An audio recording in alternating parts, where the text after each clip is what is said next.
بالاخره به شهر کوفه رسیدیم. معمولا من هر سال که پیاده روی اربعین میام، اول میام کوفه، مسجد سهله، مسجد کوفه، بعد میرم نجف و از اون طرف پیاده روی شروع میکنم.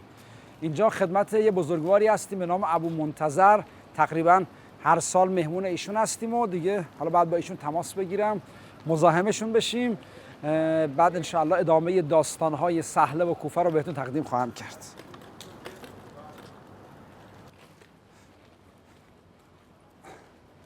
کم سریع‌تر بیاد چون منتظر هستن. بیایید. یکی از علتهایی که من مستقیم میام در خونشون اینه که تقریبا 7-8 سال هر وقت ما میایم برای پیاده روی اربعین مهمون ابو منتظر هستیم و خب این جلو خونش هم که چراغ زده برای استقبال از زواره. ایشون کل این کوچه رو تقریبا قرق میکنه، با همسایه‌ها هماهنگ میکنه. زائرا که میان گروهیگاهی وقتی ما 200 نفر می اومدیم کل زائرا رو تو این کوچه مستقر میکرد. بریم خدمتشون مزاحمشون بشیم.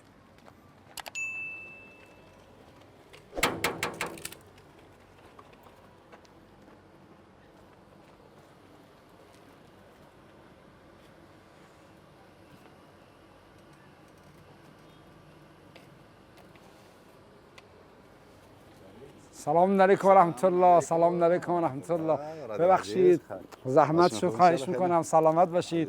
خواهش میکنم. سلام علیکم. سلام علیکم. بفرمایید دوستان، بفرمایید. خواهش میکنم. سلام علیکم. بفرمایید. خواهش میکنم. بفرمایید. تفضل. خواهش میکنم. داخل حسین آقا بفرمایید. شما برید داخل. بفرمایید. مهمان ابو منتظر شدیم، زحمت بهش دادیم برای این ایامی که با خانواده هستیم. اولین چیزی که تو خونهشون نظر منو جلب کرد این عکس معروف سردار سلیمانی و ابو مهدی مهندس بود. این عکسی که تو خونه گذاشته بودن و شاید یکی از بهترین عکسایی که اون وحدت بین ایران و عراق رو شکل میده همین عکس باشه و اون محبتی که بین مردم ایران و مردم عراق وجود داره. آقا زحمت دادیم، ببخشید مزاحم شدیم. شما عزیزم خیلی خوش آمدید. سلامت باشید. خب ابو منتظر علاوه بر این که مسئولیت‌های مهمی تو شهر کوفه دارن، از شعرای برجسته هستن، لذا من ازشون خواهش کردم اگه ممکنه که از شعرهاشون رو برامون بخونن. خیلی خوشحال میشیم اگه یکی از شعرهایی که برای ابو عبدالله الحسین علیه السلام گفتن برامون بخونن. در خدمت شما عزیزم. یا ابن رسول الله الاکرم صلى الله عليك وسلم سر البضعة أم أبيها وارث علم النبأ الأعظم بيت للأحزان تنامى ركن للإيمان تهدم لا زال الإسلام غريبا والقرآن رهين الأبكم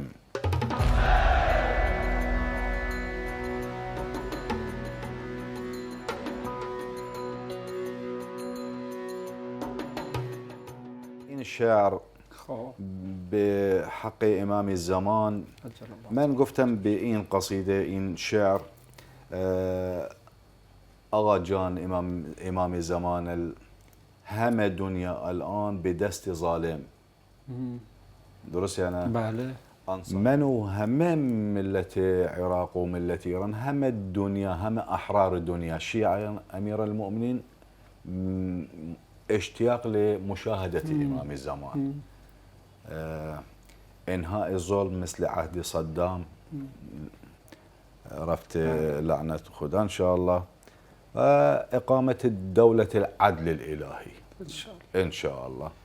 یکی از سوالاتی که ذهن خیلی از مخاطبین ما رو درگیر کرده این که خب چرا درست خدمت به زائر درست، اما اینقدر زندگی هاشون رو میذارن برای زائرین امام حسین، التماس میکنن بیاید خانه ما، تو رو خدا بیاید غذا بخورید. چی گرفتن از امام حسین علیه السلام؟ این اول علت یعنی نسب از رسول الله، قرآن کریم به توصیته.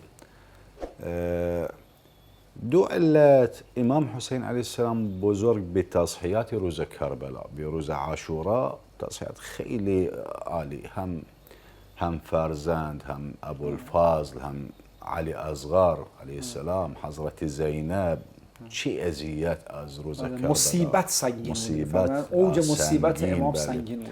مشاهده کرامات، معلوم کرامات یعنی چی؟ بله کرامات امام رو مشاهده امام حسین همه يعني مثلا این منطقه بالسهله یا کوفه چند نفری مشاهده به چشم کرامات امام حسین یا شفاء مریضان یا زیادت رزق یا مثلا زیادت پول مثلا یا یه نکته من بگم، یعنی تصور اینه که من وقتی خرج میکنم برای امام حسین علیه السلام از ثروتم، از درآمدم، از پولم کم نمیشه، تازه زیادتر میشه، رزقش افزایش پیدا میکنه، داراییش افزایش پیدا میکنه با این عشقه.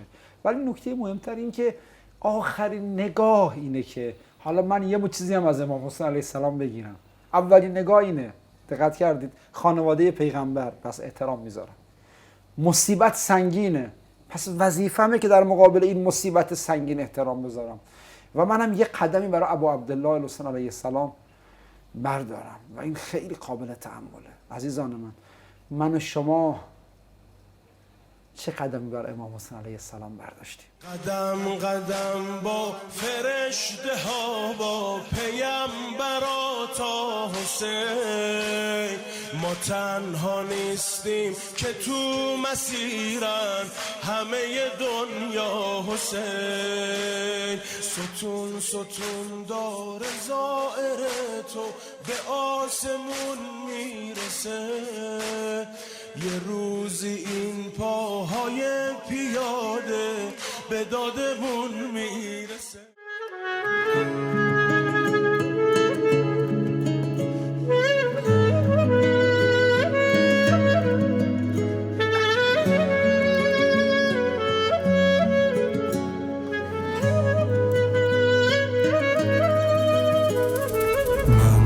بزرگ شدم اما هنوز تو حسین بچگیامی.